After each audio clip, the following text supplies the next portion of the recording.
ओम शांति।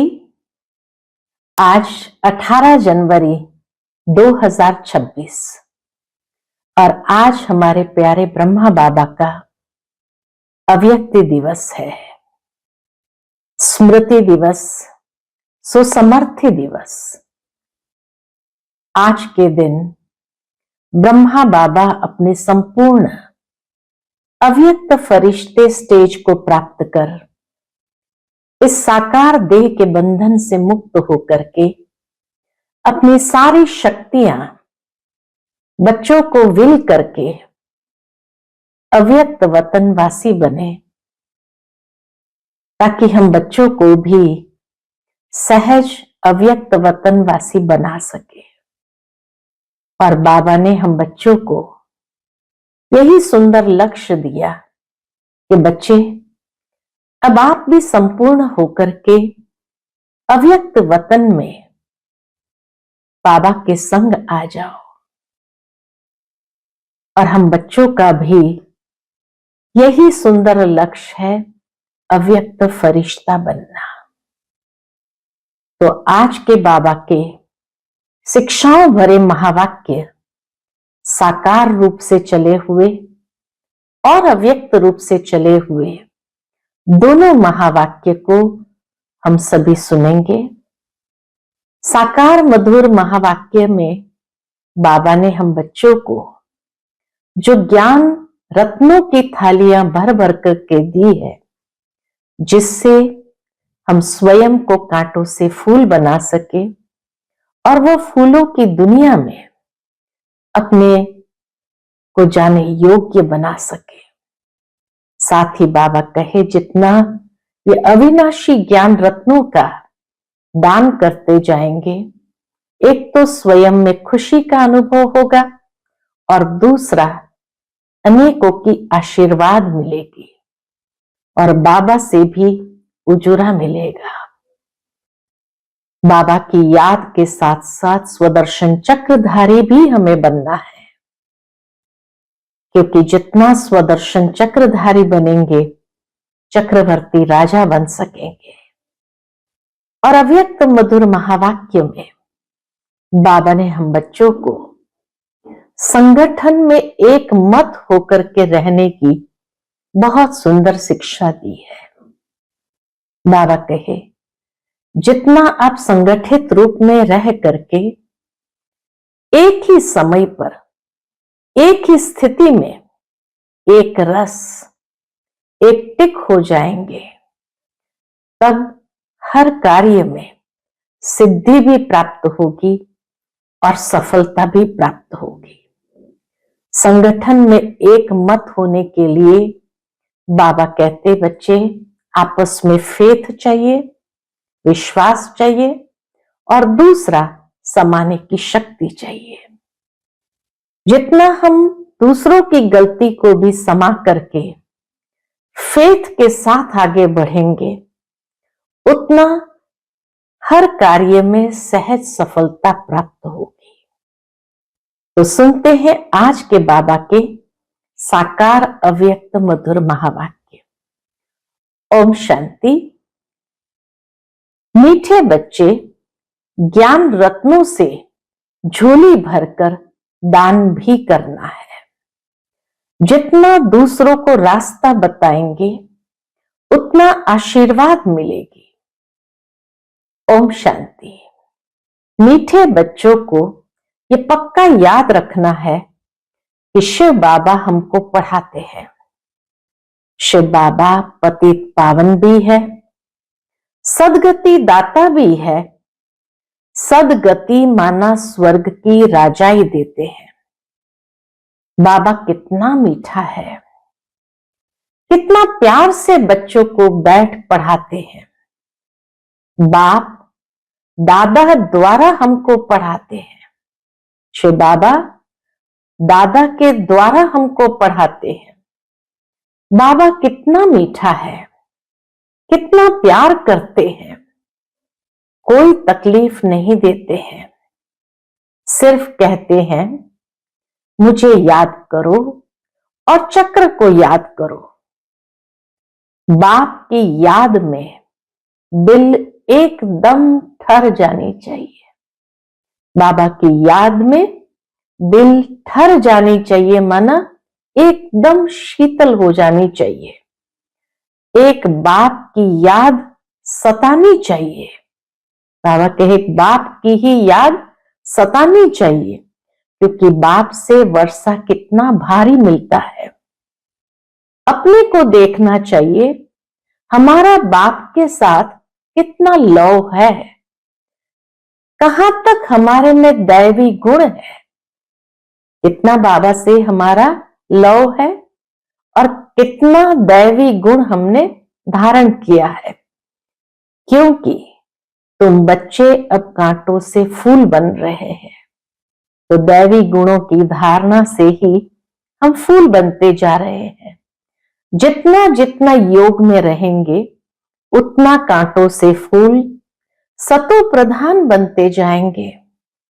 फूल बन गए फिर यहां रह नहीं सकेंगे।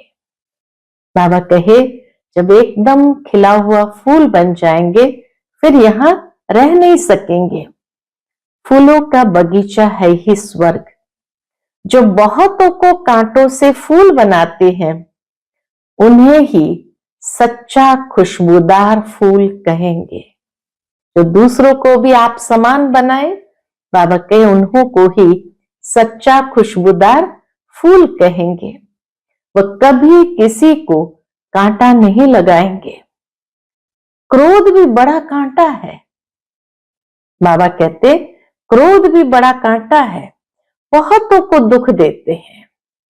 अभी तुम बच्चे कांटों की दुनिया से किनारे पर आ गए हो, तुम हो संगम पर।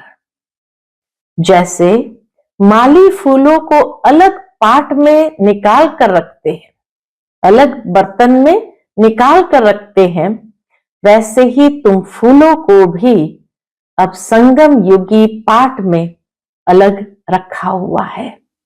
बाबा ने भी हम बच्चों को संगम युगी पाट में अलग रखा हुआ है। फिर तुम फूल स्वर्ग में चले जाएंगे, कलयुगी कांटे भस्म हो जाएंगे। हम बच्चे सतयुग में फूलों के बगीचे में चले जाएंगे और कलयुगी कांटे सारे भस्म हो जाएंगे। मीठे बच्चे जानते हैं, क्या जानते हैं? पारलौकिक बाप से हमको अविनाशी वर्षा मिलता है। जो सच्चे सच्चे बच्चे हैं, जिनका बाप दादा से पूरा लव है, उनको बड़ी खुशी रहेगी। हम विश्व का मालिक बनते हैं। हाँ, पुरुषार्थ से ही विश्व का मालिक बना जाता है, ऐसे नहीं बन जाते हैं। हर एक बच्चा पुरुषार्थ से ही विश्व का मालिक बन जाता है, सिर्फ कहने से नहीं। जो अनन्य बच्चे हैं उन्हों को सदैव याद रहेगा कि हम अपने लिए फिर से वही सूर्यवंशी चंद्रवंशी राजधानी स्थापन कर रहे हैं। बाप कहते हैं मीठे बच्चे, जितना तुम बहुतों का कल्याण करेंगे उतना तुमको ही उजूरा मिलेगा, रिटर्न में फल भी मिलेगा। बहुतों को रास्ता बताएंगे तो बहुतों की आशीर्वाद मिलेगी। ज्ञान रत्नों से झोली भरकर फिर दान करना है। एक तो बाबा कहे ज्ञान रत्नों से अपनी झोली भरकर फिर दान करना है। ज्ञान सागर तुमको रत्नों की थालियां भर भर कर देते हैं। उन रत्नों का जो दान करते हैं वही सबको प्यारे लगते हैं। बच्चों को अंदर में कितनी खुशी होनी चाहिए। सेंसिबल बच्चे जो होंगे वह तो कहेंगे हम बाबा से पूरा ही वर्षा लेंगे, एकदम चटक पड़ेंगे। बाप से बहुत लव रहेगा, क्योंकि जानते हैं प्राण देने वाला बाप मिला है। नॉलेज का वरदान ऐसे देते हैं शिव बाबा, हम बच्चों को नॉलेज का वरदान ऐसे देते हैं जिससे हम क्या से क्या बन जाते हैं। इनसॉल्वेंट से सॉल्वेंट बन जाते हैं, इतना भंडारा भरपूर कर देते हैं, इतना समृद्ध बन जाते हैं, जो बाबा कहे भंडारा ही भरपूर कर देते हैं। जितना बाप को याद करेंगे उतना लौ रहेगा, कशिश होगी। सुई साफ होती है तो चकमक तरफ यानी चुंबक के तरफ खींच जाती है। जितनी सुई साफ होंगी, जंक नहीं होगा, तो चकमक यानी चुंबक के तरफ खींच जाती है ना। बाप की याद से कट निकलती जाएंगी, एक बाप के सिवाय और कोई याद न आए, ऐसी अवस्था हमें बनानी है। बाप समझाते हैं, मीठे बच्चे अब गफलत मत करो। बाप समझाते हैं, मीठे बच्चे अब गफलत मत करो, स्वदर्शन चक्रधारी बनो, लाइट हाउस बनो। स्वदर्शन चक्रधारी बनने की प्रैक्टिस अच्छी हो जाएगी तो फिर तुम जैसे ज्ञान का सागर हो जाएंगे। जैसे स्टूडेंट पढ़कर टीचर बन जाते हैं ना, तुम्हारा धंधा ही यह है, सबको स्वदर्शन चक्रधारी बनाओ, तभी चक्रवर्ती राजा रानी बनेंगे। इसलिए बाबा सदैव बच्चों से पूछते हैं, क्या पूछते हैं? स्वदर्शन चक्रधारी हो बैठे हो? बाप भी स्वदर्शन चक्रधारी है ना। बाप आए हैं तुम मीठे बच्चों को वापस ले जाने। तुम बच्चों बिगर हमको भी जैसे बेआरामी आती है। शिव बाबा कहते हैं, तुम बच्चों के बिगर परमधाम खाली हो जाता है तो बाबा को भी जैसे कि बेआरामी होती है। जब समय होता है तो बेआरामी हो जाती है।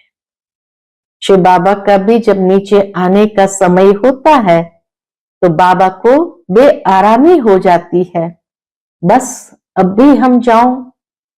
बच्चे बहुत पुकारते हैं, बहुत दुखी है, तरस पड़ता है। अब तुम बच्चों को चलना है घर, फिर वहां से तुम आपे ही चले जाएंगे सुखधाम। बाबा सुखधाम नहीं आते, लेकिन बाबा कहे घर साथ में ले जाता हूं, फिर तुम चले जाएंगे सुखधाम। वहां मैं तुम्हारा साथी नहीं बनूंगा। अपनी अवस्था अनुसार तुम्हारी आत्मा चली जाएंगी। जैसी जिसकी अवस्था वैसे या तो राजघराने में या प्रजा में चले जाएंगे। जितना तुम बच्चे बाप की याद में रहेंगे उतना दूसरों को समझाने का असर होगा।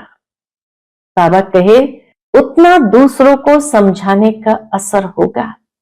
तुम्हारा बोलना जास्ती नहीं होना चाहिए।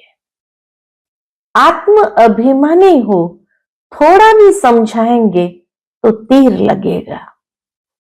बाप कहते बच्चे बीती सो बीती, जो बातें हो गई सो हो गई। अब पहले अपने को सुधारो। खुद याद करेंगे नहीं, दूसरों को कहते रहेंगे, ये ठगी चल ना सके। बाबा कहते अब ये ठगी चल ना सके, अंदर दिल जरूर खाती होगी। बाप के साथ पूरा लव नहीं है तो श्रीमत पर चलते नहीं है। बेहद के बाप जैसी शिक्षा तो और कोई दे न सके। बाप कहते हैं मीठे बच्चे, इस पुरानी दुनिया को अब भूल जाओ। पिछाड़ी में तो ये सब भूल ही जाना है। बुद्धि लग जाती है अपने शांति धाम और सुख धाम में। बाप को याद करते करते बाप के पास चले जाना है। पतित आत्मा तो जा न सके, वह है ही पावन आत्माओं का घर। यह शरीर 5 तत्वों से बना हुआ है। बाबा कहते हैं ये शरीर 5 तत्वों से बना हुआ है, तो 5 तत्व यहां रहने के लिए खींचते हैं, इसलिए बार बार देह भान में आ जाते हैं। क्योंकि आत्मा ने ये जैसे प्रॉपर्टी ली हुई है, ये 5 तत्वों के शरीर की प्रॉपर्टी ली हुई है, तो जितना इससे लगाव होगा तो वो शरीर जैसे खींचेगा, इसलिए शरीर में ममत्व हो गया है। अब इनसे ममत्व निकाल जाना है अपने घर। वहां तो ये 5 तत्व है नहीं, परमधाम में तो ये 5 तत्व है नहीं। सतयुग में भी शरीर योग बल से बनता है, सतो प्रधान प्रकृति होती है, इसलिए खींचती नहीं। वो सतो प्रधान प्रकृति आत्मा को बार बार नीचे खींचती नहीं है। दुख नहीं होता। ये बड़ी महीन बातें हैं समझने की। यहां 5 तत्वों का बल आत्मा को खींचता है, इसलिए शरीर छोड़ने की दिल नहीं होती है। इसलिए आत्मा को शरीर छोड़ने की दिल नहीं होती है। नहीं तो इसमें और ही खुश होना चाहिए कि अब जाकर के नया शरीर मिलेगा। पावन बन शरीर ऐसे छोड़ेंगे जैसे मक्खन से बाल। जब एकदम पावन हो जाएंगे तो बाबा कहते शरीर भी ऐसे छोड़ेंगे जैसे कि मक्खन से बाल। तो शरीर से, सब चीजों से ममत्व एकदम मिटा देना है। इससे हमारा कोई कनेक्शन नहीं। बस हम जाते हैं बाबा के पास। इस दुनिया से अपना बैगेज तैयार कर पहले से ही भेज दिया है। साथ में तो चल न सके, बाकी आत्माओं को जाना है। बाबा के साथ आत्माओं को जाना है। शरीर को भी यहां छोड़ देना है। बाबा ने नए शरीर का साक्षात्कार करा दिया है। हीरे जवाहरों के महल मिल जाएंगे। ऐसे सुखधाम में जाने के लिए कितनी मेहनत करनी चाहिए, थकना नहीं चाहिए। दिन रात बहुत कमाई करनी है। इसलिए बाबा कहते हैं नींद को जीतने वाले बच्चे मामेकम याद करो और विचार सागर मंथन करो। ड्रामा के राज को बुद्धि में रखने से बुद्धि एकदम शीतल हो जाती है।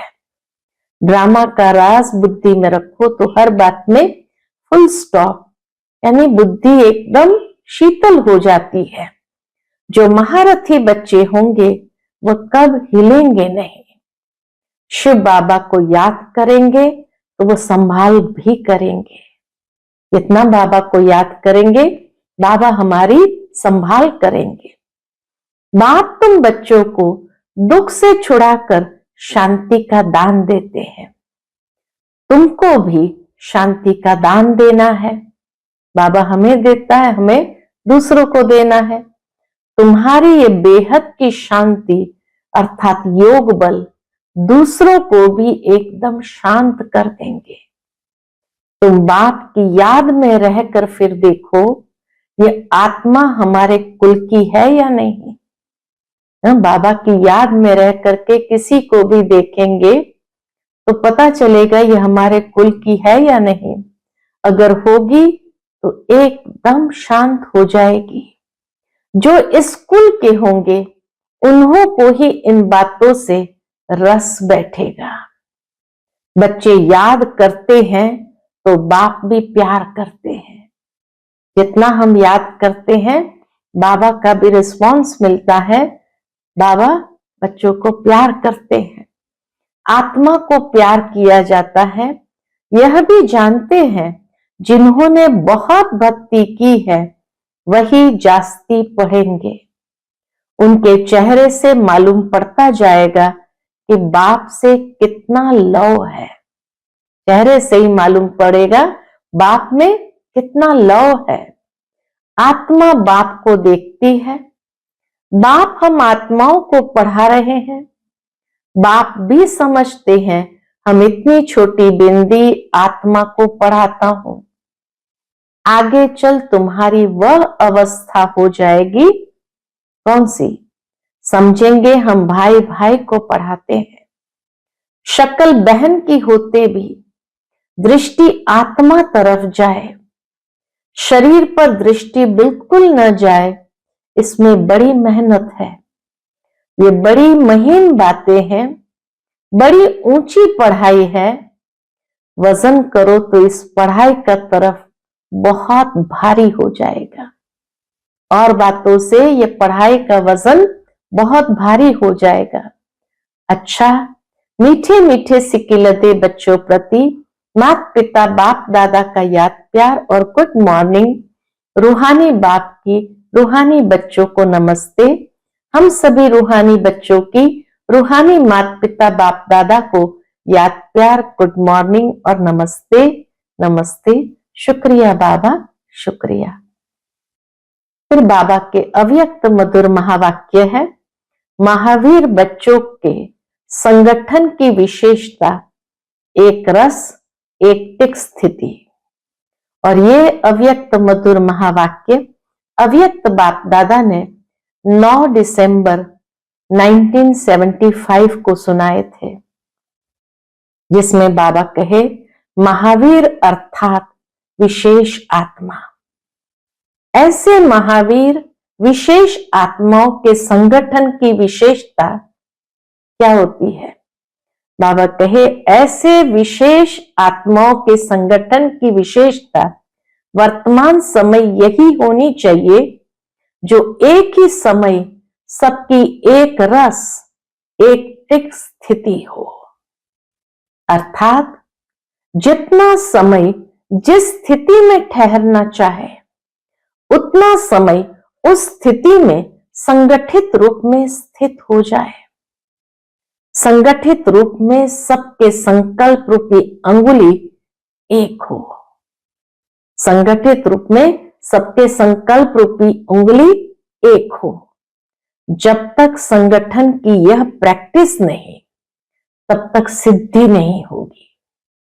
तो संगठन में विशेष आत्माओं की विशेषता यही होगी कि एक ही समय पर एक ही संकल्प में एक रस एक टिक स्थित हो जाए। संगठन में अभी ऑर्डर हो, मानो बाबा कहते हैं संगठन में अभी ऑर्डर हो कि 5 मिनट के लिए व्यर्थ संकल्प बिल्कुल समाप्त कर बीज रूप पावरफुल स्थिति में एक रस स्थित हो जाओ। तो ऐसा अभ्यास है जो ऑर्डर मिले और बस एक बीज रूप स्थिति में स्थित हो जाए। बाबा कहे ऐसे नहीं, कोई मनन करने की स्थिति में हो, कोई रूरिहान कर रहा हो और कोई अव्यक्त स्थिति में हो। ऑर्डर है बीज रूप होने का और कर रहे हैं रूरिहान, तो ऑर्डर नहीं माना ना। यह अभ्यास तब होगा, बाबा कहे संगठित रूप में भी अभ्यास कब होगा? तो यह अभ्यास तब होगा जब पहले व्यर्थ संकल्पों की समाप्ति करेंगे। अंदर में कोई व्यर्थ संकल्प ना हो। हलचल होती ही व्यर्थ संकल्पों की है। इन व्यर्थ संकल्पों की समाप्ति के लिए अपने संगठन को शक्तिशाली व एक मत बनाने के लिए कौन सी शक्ति चाहिए? संगठन को शक्तिशाली और एक मत बनाने के लिए कौन सी शक्ति चाहिए? इसके लिए एक तो फेथ विश्वास और दूसरा समाने की शक्ति चाहिए। संगठन को जोड़ने का धागा है फेथ विश्वास। तो ये 2 चीजें चाहिए, एक तो फेथ, दूसरा समाने की शक्ति। किसी ने जो कुछ किया मानो रॉन्ग भी किया, लेकिन संगठन प्रमाण व अपने संस्कारों प्रमाण व समय प्रमाण उसने जो किया उसका भी जरूर कोई भाव अर्थ होगा। संगठित रूप में जहां सर्विस है वहां उसके संस्कारों को भी रहम दिल की दृष्टि से देखते हुए संस्कारों को सामने न रख, इसमें भी कोई कल्याण होगा। कितनी बड़ी बात बाबा ने कही। किसी का कैसा भी संस्कार हो, लेकिन जहां संगठित रूप में सर्विस है वहां रहमदिल बन करके उस दृष्टि से देखो, संस्कारों को सामने न रख, इसमें भी कोई कल्याण होगा। इसको साथ मिलाकर चलने में ही कल्याण है। ऐसा फेथ जब संगठन में एक दूसरे के प्रति हो तभी सफलता हो सकती है। पहले से ही व्यर्थ संकल्प नहीं चलाने चाहिए, ऐसा है वैसा है नहीं। जैसे कोई अपनी गलती को महसूस भी करते हैं लेकिन उसको कभी फैलाएंगे नहीं, बल्कि अपनी गलती को समाएंगे। दूसरा उसको फैलाएगा तो भी बुरा लगेगा। कोई हमारी गलती को फैलाता है तो बुरा लगता है। इसी प्रकार दूसरे की गलती को भी अपनी गलती समझ फैलाना नहीं चाहिए। कितना बाबा संगठन को कैसे मजबूत कर रहा है उसकी विधि बताते हैं। व्यर्थ संकल्प नहीं चलाने चाहिए, बल्कि उन्हें भी समा देना चाहिए। इतना एक दो में फेथ हो, स्नेह की शक्ति से ठीक कर देना चाहिए। स्नेह की शक्ति से किसी की गलती को भी ठीक कर देना चाहिए। जैसे लौकिक रीति भी घर की बात बाहर नहीं करते हैं, नहीं तो इससे घर को ही नुकसान होता है। तो संगठन में साथी ने जो कुछ किया उसमें जरूर रहस्य होगा। यदि उसने रॉन्ग भी किया हो तो भी उसको परिवर्तन कर देना चाहिए। ये दोनों प्रकार से फेथ रखकर एक दूसरे के संपर्क में चलने से संगठन की सफलता हो सकती है। तो पहली बात बताई, दूसरे की गलती को अपनी गलती समझकर समा लेना चाहिए, और खाली समाना नहीं लेकिन परिवर्तन कर लेना चाहिए। ऐसा फेथ एक दूसरे में हो तो बाबा कहे संगठन की सफलता हो सकती है। इसमें समाने की शक्ति ज्यादा चाहिए। व्यर्थ संकल्पों को समाना है। बीते हुए संस्कारों को कभी भी वर्तमान समय से टैली नहीं करो, अर्थात मिलाओ नहीं। पास्ट के जो संस्कार रहे हैं उसी बात को बार बार वर्तमान समय के साथ भी मिलाते रहे, ऐसा नहीं करना है। अर्थात पास्ट को प्रेजेंट नहीं करो। जब पास्ट को प्रेजेंट में मिलाते हो तब ही संकल्पों की क्यू लंबी हो जाती है। व्यर्थ संकल्पों की क्यू लंबी हो जाती है, और जब तक ये व्यर्थ संकल्पों की क्यू है तब तक संगठित रूप में एक रस स्थिति हो नहीं सकती।